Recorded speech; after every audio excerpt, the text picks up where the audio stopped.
Saqqara es la primera manifestación de los avanzados conocimientos en todos los campos de los sacerdotes de la Escuela de Misterios de El Ojo de Horus, cuyas ruinas llegan hasta nuestro tiempo.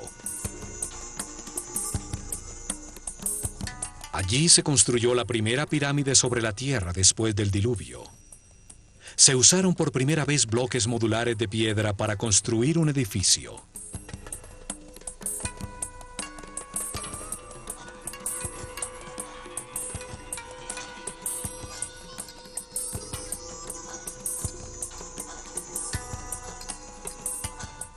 Se tallaron hieroglifos en los muros con los primeros textos religiosos de la historia. Allí se construyó un enorme complejo subterráneo, 12 pisos bajo tierra, con cámaras y galerías decoradas con los primeros baldocines de cerámica horneados por el hombre. En estas cámaras, bajo tierra, se encontraron más de 40.000 urnas, cuencos y vasos de alabastro. ¿Para qué servían? ¿Qué lograrían al realizar con tanto esfuerzo túneles, cámaras y salones 30 metros bajo tierra? ¿Cómo iluminaron estos espacios para poder realizar el difícil diseño cerámico de sus muros?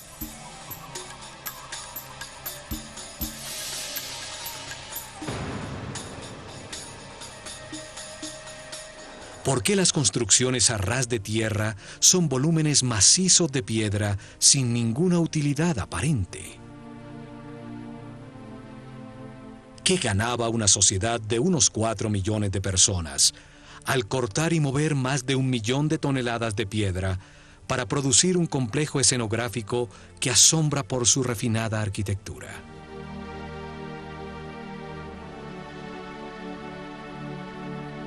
¿Para qué producir un trabajo tan elaborado de tallas en piedra, columnas, bajorrelieves y refinadísimos detalles arquitectónicos para adornar una fachada que no tiene nada en su interior? ¿Cómo pueden darse simultáneamente avanzadas tecnologías que aparecen por primera vez con algo tan inexplicable racionalmente? Saqqara es uno de los misterios más grandes de Egipto. Su historia nos revela las más increíbles respuestas.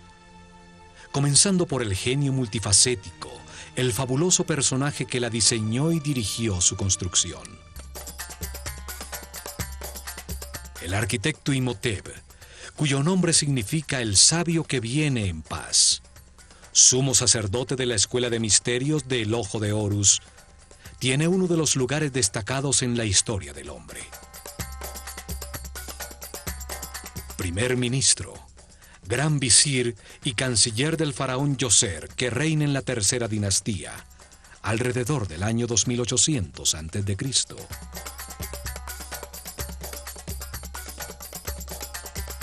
Imhotep nace un 31 de mayo, hijo del arquitecto Khnófer y de su mujer Kedronc.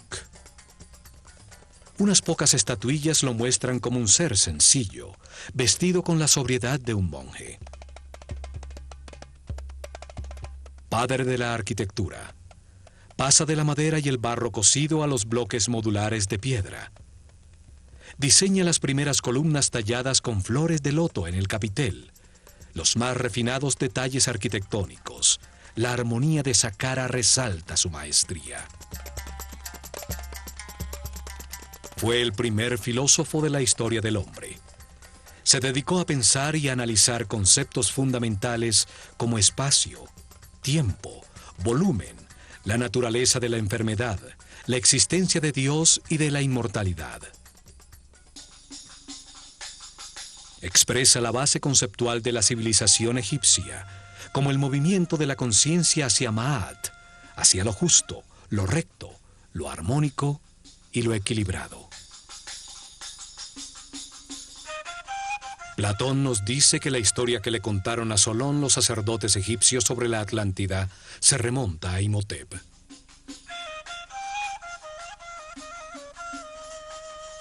Astrólogo y astrónomo, realizó el primer registro sistemático de la bóveda celeste.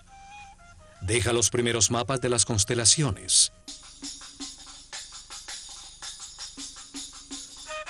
Demuestra su conocimiento de la precesión de los equinoccios al usar los cambios de era para determinar las etapas de revelación en el desarrollo espiritual de la civilización egipcia. Pero fueron las grandes dotes de Imhotep como médico las que lo convirtieron en un semidios. Solo 50 años después de su muerte, el faraón Miquerinos le dedicó un templo que fue sitio de peregrinación y curaciones milagrosas. Los griegos que estudiaron en Egipto y que le cambiaron el nombre a todo el mundo, lo llamaron Asclepios o Esculapio, para marcar sus logros como médico. También lo llamaron Hermes Trismegistus, el 3 veces grande, por sus dotes como filósofo y físico que reveló las bases de cómo funciona el universo. Imhotep fue el primero en recopilar información sobre cómo diagnosticar y curar muchas enfermedades. El caduceo, que hoy es el símbolo de la sociedad médica, era la vara de poder de Imhotep. Con ella medía la cantidad de energía vital que un ser humano ha aprendido a procesar en su interior. Así sabía cuál de los centros neurales o chakras utiliza para captar y procesar su energía vital y en dónde tiene imbalances celulares electromagnéticos.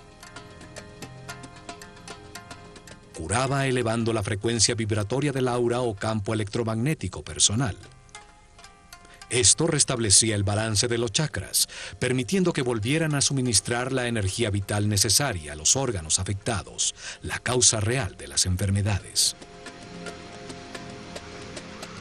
El caduceo tiene 2 serpientes que se cruzan sobre los 7 chakras. Los centros neurales sobre la columna vertebral que captan y distribuyen la energía. Simbolizan las 2 polaridades de carga eléctrica y movimientos contrarios que dan lugar al universo dual. En su centro está una columna ondulatoria, formada por parejas de partículas con carga opuesta que se neutralizan y equilibran, la única manera para llegar a la iluminación. Representa al Kundalini, la fuerza vital que sube a través de la columna vertebral. Al desaparecer ese conocimiento, su forma se conserva como el símbolo para curar. Experimentos utilizando su forma como una bobina eléctrica han encontrado que tiene unas misteriosas características.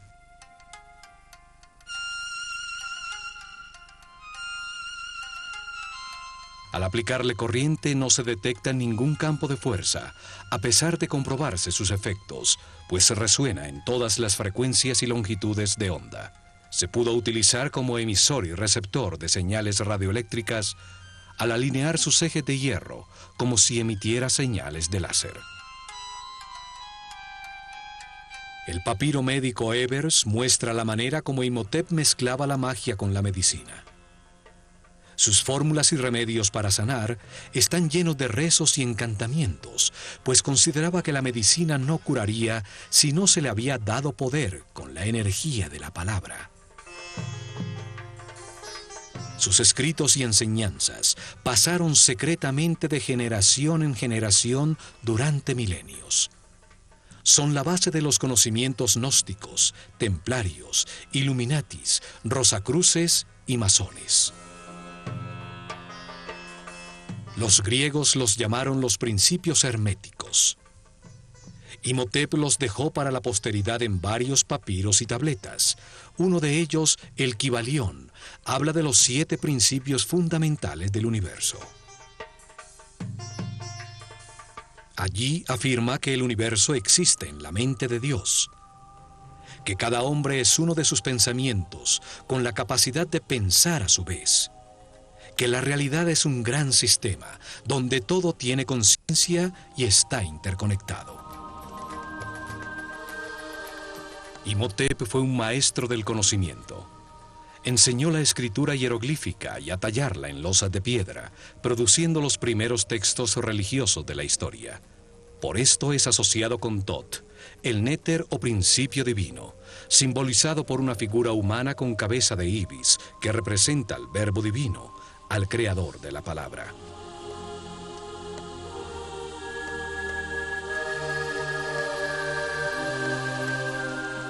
No hay duda que Imhotep fue un espíritu muy especial. El paso del tiempo lo convierte en un mito, asociado a la divinidad con distintos nombres. Tot, Mercurio, Quetzalcoatl, Esculapio, Hermes Trismegistus, el 3 veces grande. El término hermético se convierte en sinónimo de sabiduría secreta, la que una vez estuvo en las mentes de los sacerdotes del Ojo de Horus, uno de cuyos primeros sumos sacerdotes fue Imhotep, el sabio que viene en paz.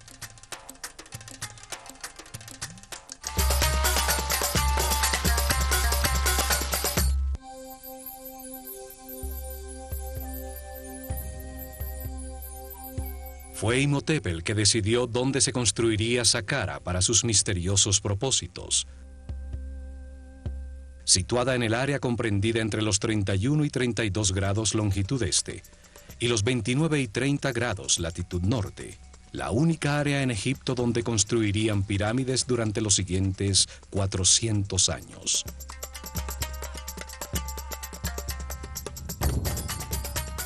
En una zona desértica a 14 kilómetros al sur del Cairo, al lado de Memphis, la desaparecida capital de Egipto. En Meidum, Awara y el Laún están las más al sur, y en Abu Rawash la pirámide más al norte.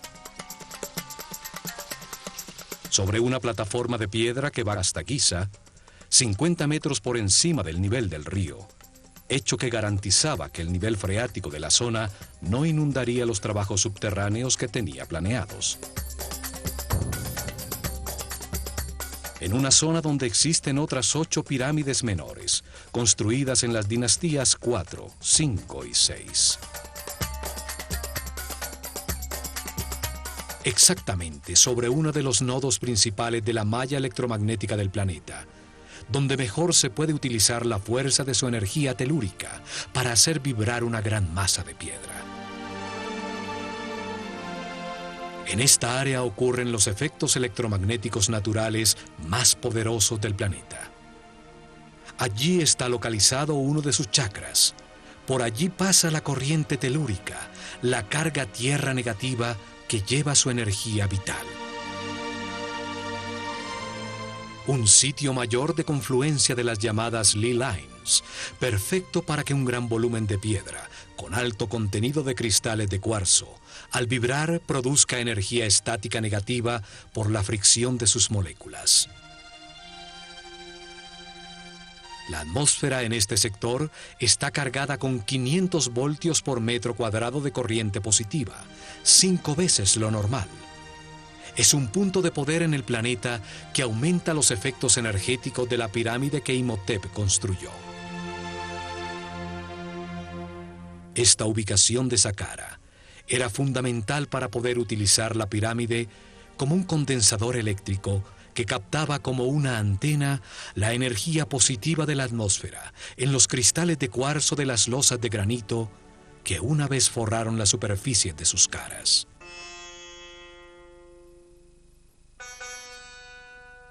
Saqqara significa el que abre y guía el camino. Su símbolo es el chacal que guía a los perdidos en el desierto hasta llevarlos a tierra cultivada, al sitio del hombre civilizado.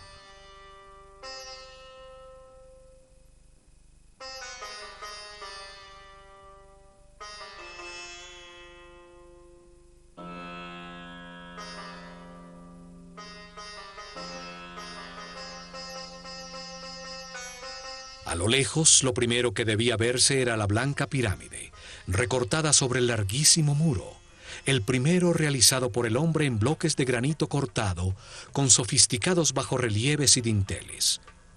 Una obra mucho más complicada que la misma pirámide. 130.000 toneladas de granito de Tura formaban un alto y especial muro de piedra. Rodeaba las 15 hectáreas del complejo, protegiéndolo del caos exterior, dándole una forma rectangular, ajustada exactamente en dirección cardinal norte-sur, paralelo al curso del Nilo.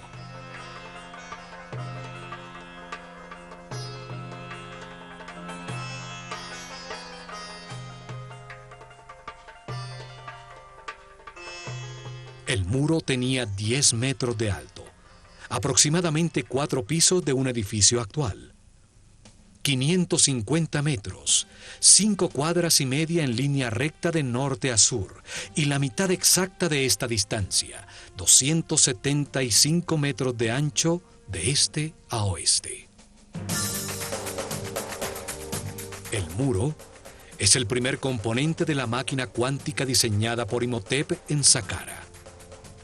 Todo el complejo era como un gran circuito electrónico, solo que en piedra y a una escala enorme. El muro actuaba como un cordón electromagnético que aislaba todo el complejo, cerrando y protegiendo el circuito. Para realizar su cometido no necesita de cables eléctricos, solo que las moléculas del material que le da forma tengan un alto contenido de cristales de cuarzo.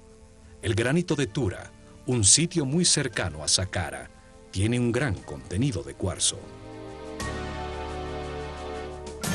El cuarzo organiza sus moléculas en tetraedros, una de las 5 formas básicas que organizan la materia, llamados sólidos platónicos.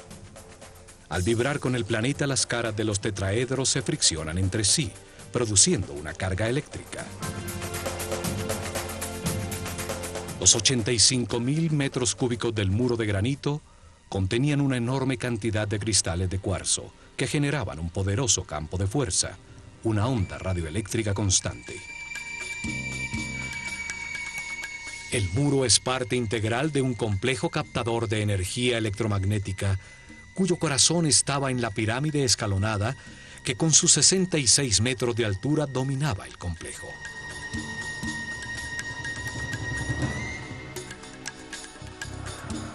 La forma del muro es sorprendente. Entraba y salía para producir bastiones y pórticos a intervalos regulares. Bajorrelieves verticales enmarcaban los pórticos que embellecían y regularizaban el conjunto, produciendo una sensación de armonía con un estilo arquitectónico casi ultramoderno.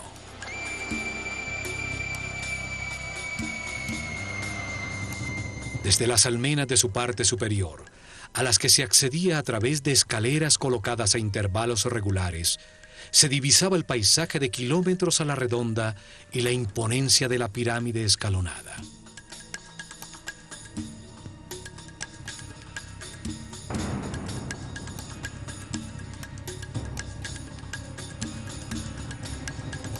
No solo es la primera construcción monumental en piedra tallada del hombre, sino que además tiene una serie de detalles arquitectónicos que indican una maestría y un conocimiento que nunca fueron superados en todo el desarrollo posterior de su civilización. 15 pórticos iguales mimetizaban el único con una puerta verdadera, ubicado en la esquina sureste del enorme rectángulo. Acceso que solo permite entrar uno por uno a los visitantes de Saqqara.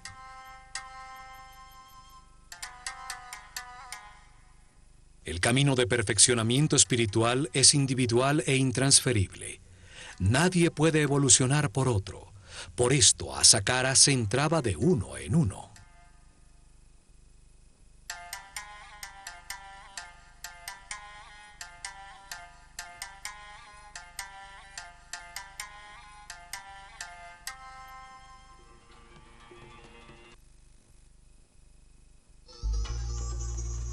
Un muro tan alto, con 14 pórticos falsos y uno solo verdadero, una entrada tan estrecha, pareciera haber sido diseñado con propósitos de defensa.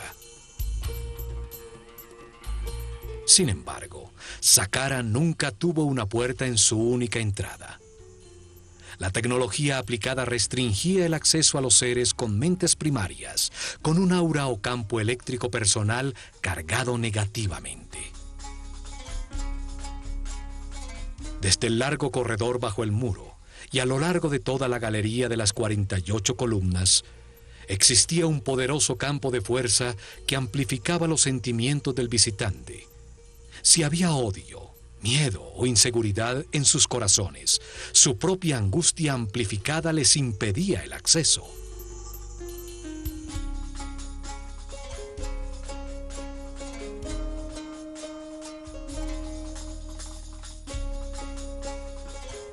Solo los puros de corazón podían entrar en Saqqara, cuando el complejo y la escuela de misterio del Ojo de Horus funcionaban allí. La imponente galería tiene 48 columnas. Su forma esotérica es la misma del DNA humano. 20 pares de columnas estrechamente unidas a sus muros, dispuestas en el sentido que recorre el Sol, sobre el eje de avance de la energía, la espiral entorchada de la molécula. 4 pares de columnas en el salón transversal al final de la secuencia simbolizan la capacidad adicional que diferencia al ser humano del animal para almacenar, analizar y procesar la información.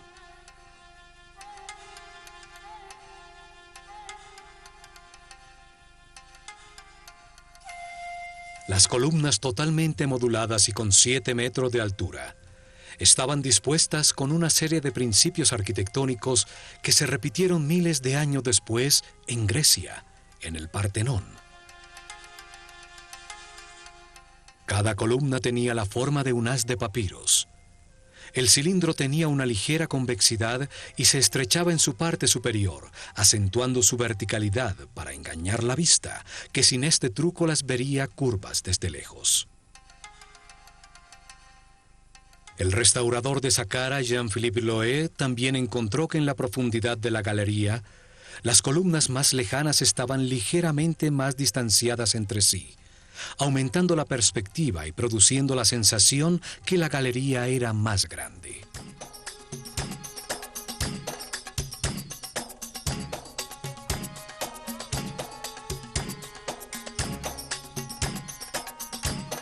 Al atravesar la galería se llega al salón transversal de las 8 columnas, unidas entre sí por módulos de piedra que enmarcan la salida al gran patio de las serpientes, en cuyo lado norte brillaba espléndida la pirámide escalonada.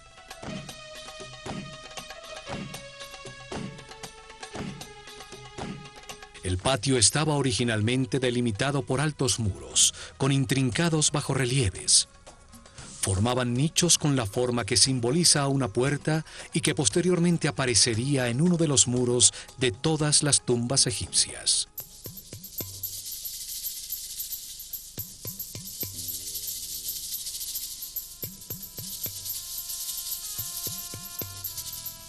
Cada puerta estaba rematada por un friso horizontal, decorado por una cobra. La serpiente sagrada, que simboliza a la dualidad por su lengua bifurcada y sus órganos sexuales dobles. La serpiente simboliza también la determinación para alterar la existencia, de comenzar un viaje evolutivo decidido por sí mismo, de tomar sus propias decisiones. Es la fuente y origen del movimiento.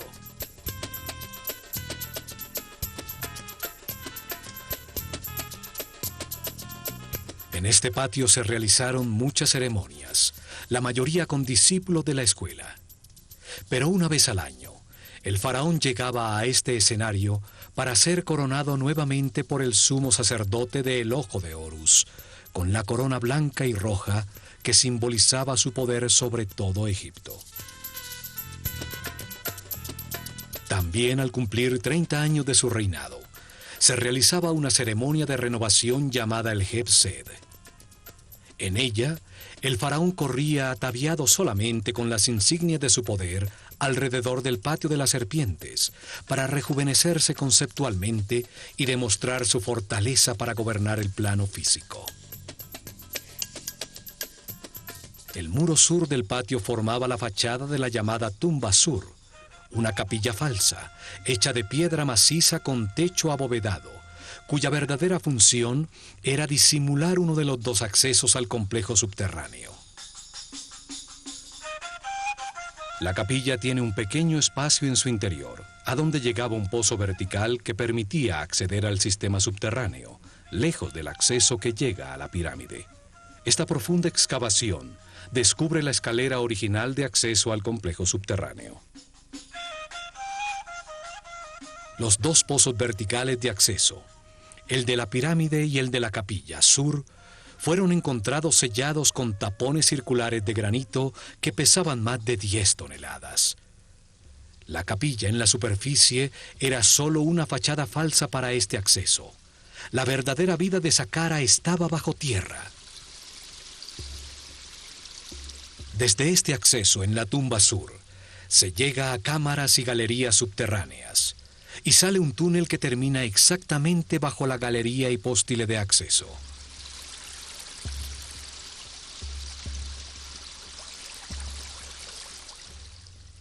La planta de todo el complejo parece el procesador central de un computador.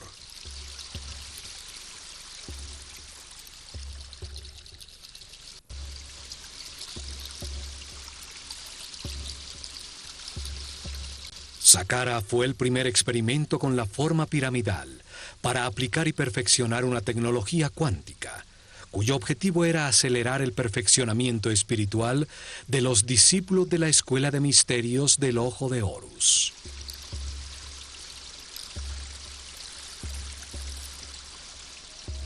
Durante 400 años se construyeron alrededor de 100 pirámides con formas, tamaños y materiales distintos, hasta que perfeccionaron el diseño y se construyó la Gran Pirámide de Keops. Conocimientos heredados de la civilización atlante para convertir masivas formas piramidales en máquinas cuánticas para la producción de columnas ondulatorias estacionarias de energía que permitían elevar la frecuencia de vibración de los iniciados.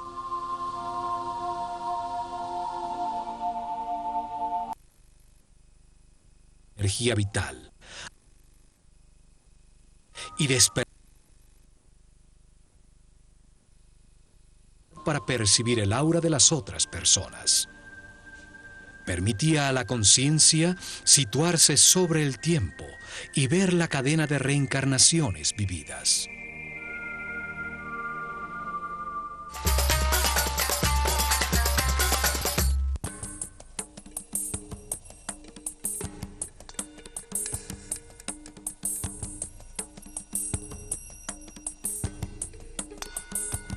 En el lado por donde sale el sol, en el patio de las serpientes, aún permanecen erguidas 3 columnas que formaban el centro del llamado Templo Real del Heb-Sed, un pabellón utilizado por el faraón y los sacerdotes del Ojo de Horus durante las celebraciones.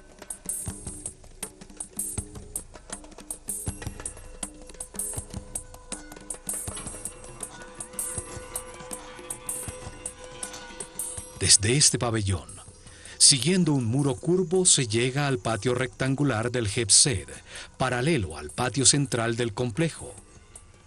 Sus lados estaban delimitados por 2 series paralelas de capillas falsas. Son realmente una fachada elaborada sobre un bloque de piedra maciza. Cada serie tenía 13 extrañas y misteriosas capillas de piedra maciza. Sus muros no producen ningún espacio útil en su interior. Son solo una fachada escenográfica, elaboradísima, con refinados detalles arquitectónicos. Su forma disfrazaba el verdadero propósito de todo el complejo y el intrincado diseño de cámaras, túneles y galerías subterráneas diseñadas como un enorme circuito electrónico para producir un vórtice electromagnético. Frente a cada capilla falsa, a través de un estrecho y tortuoso pasaje, se llegaba a un pequeño santuario exterior, donde estarían las representaciones simbólicas de las fuerzas tutelares de Egipto, la Eneada divina.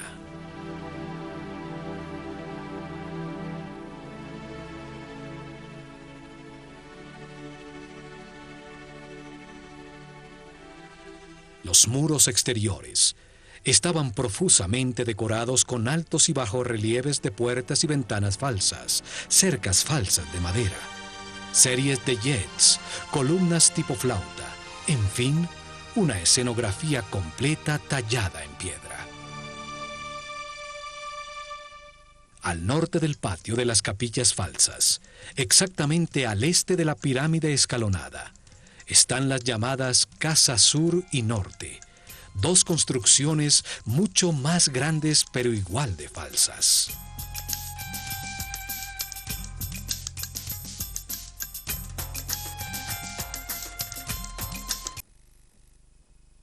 La Casa Sur tiene columnas cilíndricas con capiteles con forma de flor de loto, símbolo del Alto Egipto.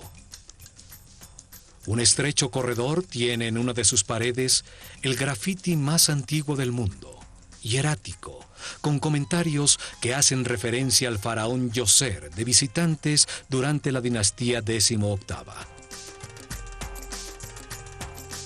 La fachada de la Casa Norte tiene columnas con papiros, el símbolo del Bajo Egipto, el delta al norte del país. Aquí, durante la ceremonia del Heb-Sed, el rey recibía la corona roja que simboliza su autoridad sobre ese territorio.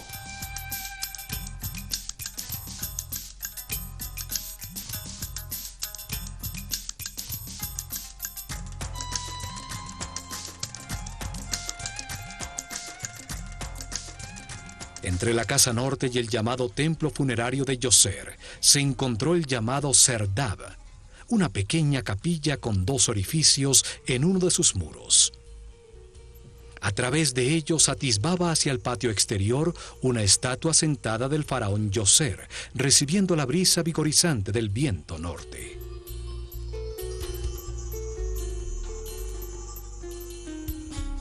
La figura con el imponente Nemes en la cabeza, cuyos ojos incrustados de cristal se perdieron, es la primera imagen tridimensional de tamaño natural de un monarca egipcio que ha llegado hasta nuestros días.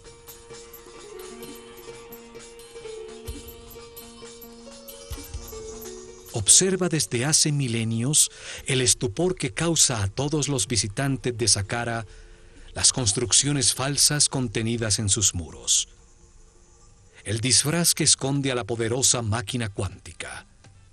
Escucha desde allí las teorías que afirman que Saqqara fue su tumba nunca utilizada.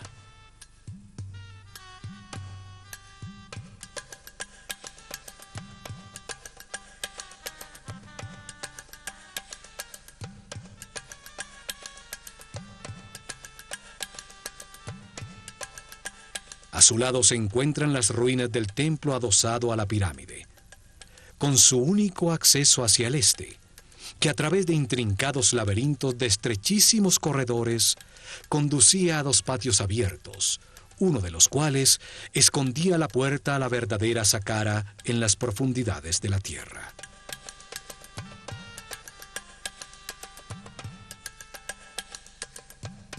Este patio disfraza el acceso principal a los subterráneos.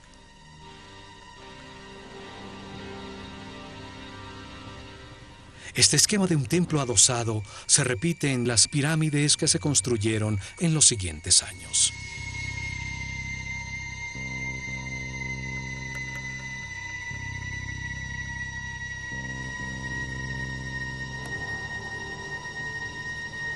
Saqqara fue abandonado con la llegada de la era de Ram, alrededor del año 2320 a.C., cuando se construyó la pirámide de Keops. El conocimiento sobre los accesos a las cámaras y galerías subterráneas se perdió en el tiempo. La piedra de sus muros fue utilizada como material de construcción.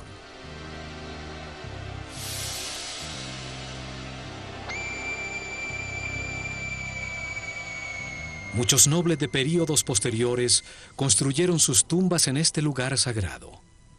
Hoy se cree que fue un cementerio y que el complejo original es la tumba del faraón Djoser. En la dinastía XXVI, en la decadencia de la civilización egipcia, ya nadie sabía que el templo adosado escondía la entrada a su cámara principal. Por orden del faraón cavaron un largo túnel desde la cara sur bajo la pirámide, creyendo que allí estaba la entrada.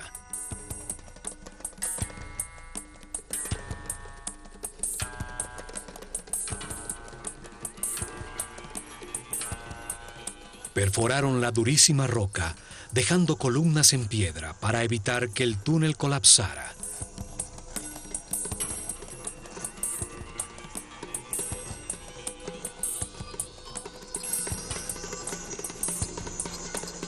Hasta que llegaron a la cámara central, un espacio vacío de 12 pisos de profundidad, un pozo vertical con la forma de un obelisco virtual en el corazón de la pirámide.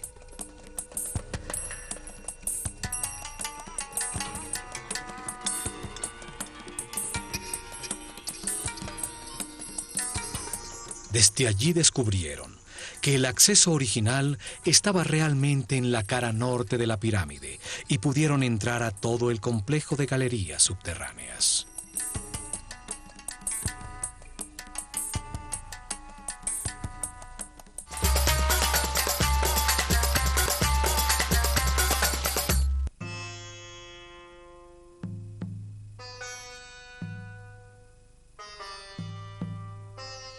La construcción de Saqqara se realizó en 3 etapas, planeadas desde el comienzo por Imhotep. Las etapas permitían que el complejo fuera creciendo y que la pirámide se expandiera como el cuerpo de un ser humano. La primera etapa comienza con la construcción de la columna vertebral del complejo, la excavación del pozo vertical de la pirámide que baja hasta una profundidad de 30 metros, 12 pisos de profundidad, que equivalen al 50% de la altura total de la pirámide terminada.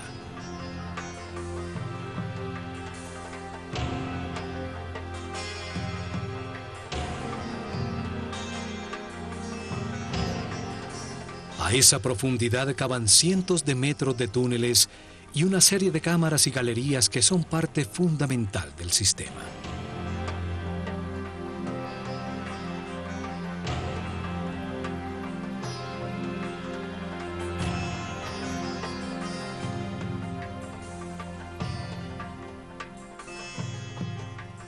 En la segunda etapa, construyeron sobre el complejo subterráneo una pequeña pirámide escalonada.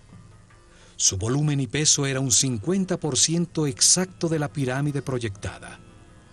Empleaba solo la mitad de los recursos y del esfuerzo total.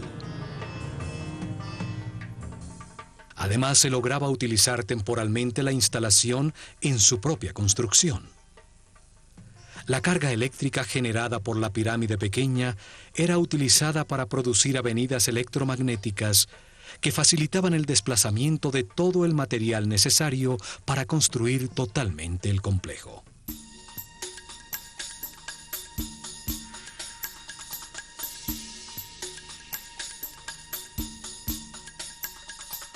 Partiendo del frente de la pirámide, se colocaban a distancias regulares una serie de pilares llamados Yed, que transferían del uno al otro la carga de iones negativos generados por su masa en vibración.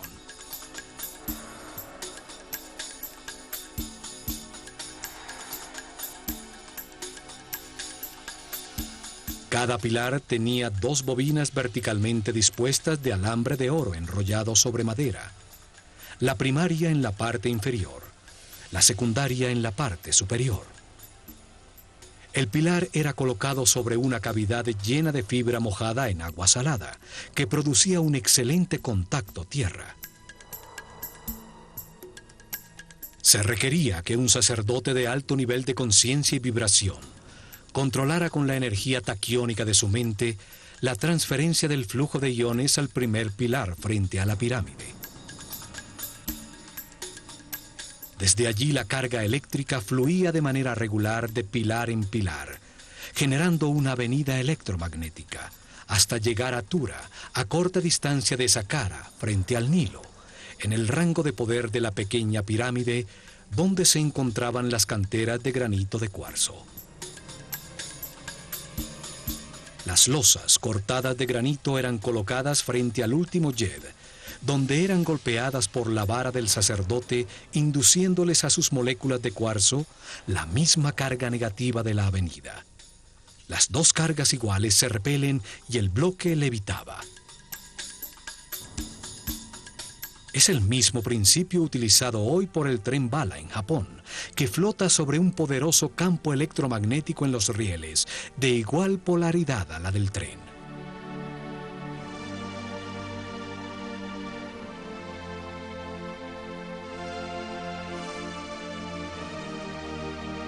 Así, con la primera línea de transporte electromagnético, pudieron mover fácilmente toda la piedra que necesitaban en la tercera etapa. Las 425.000 toneladas de piedra para ampliar la pirámide y las 135.000 toneladas de granito de Tura para el muro exterior.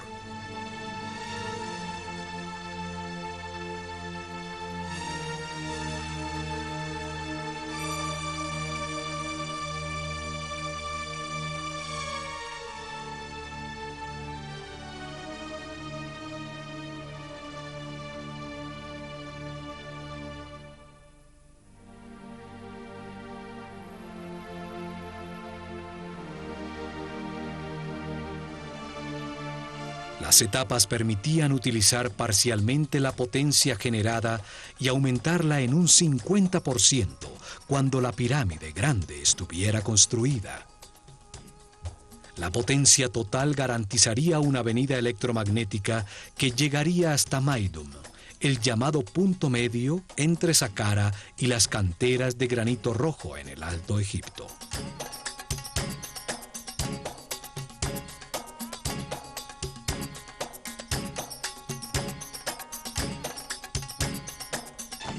Tecnología y conocimientos heredados de los atlantes, basados en principios de mecánica cuántica que nuestros científicos apenas comienzan a entender. En el próximo programa, continuaremos analizando a Saqqara. Veremos la disposición y sentido de todo el complejo subterráneo, construido para dar forma a una poderosa máquina cuántica que aceleró la evolución de los iniciados. Al examinar este camino, que llamaremos el camino cuántico hacia la luz de la conciencia, veremos que este proceso evolutivo ha sido enseñado por distintos maestros superiores. Uno de ellos fue el Maestro Jesús.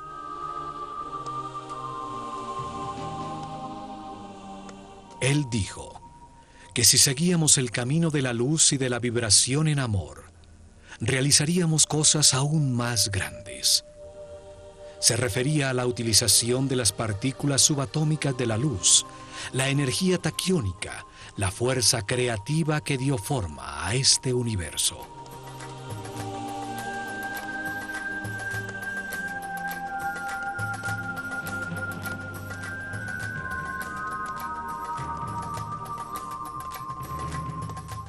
Miles de años antes de la llegada de Jesús, los sabios sacerdotes del Ojo de Horus utilizaron este mismo tipo de conocimientos para acelerar la evolución de sus discípulos en Saqqara.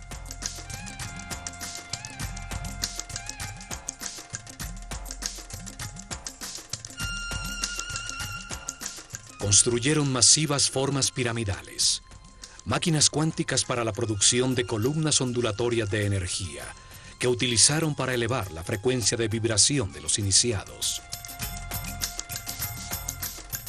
Dieron forma a un centro de comunicación con las dimensiones superiores, que permitió a los discípulos más avanzados verificar el camino de la luz, recibir información de seres más evolucionados, de maestros superiores.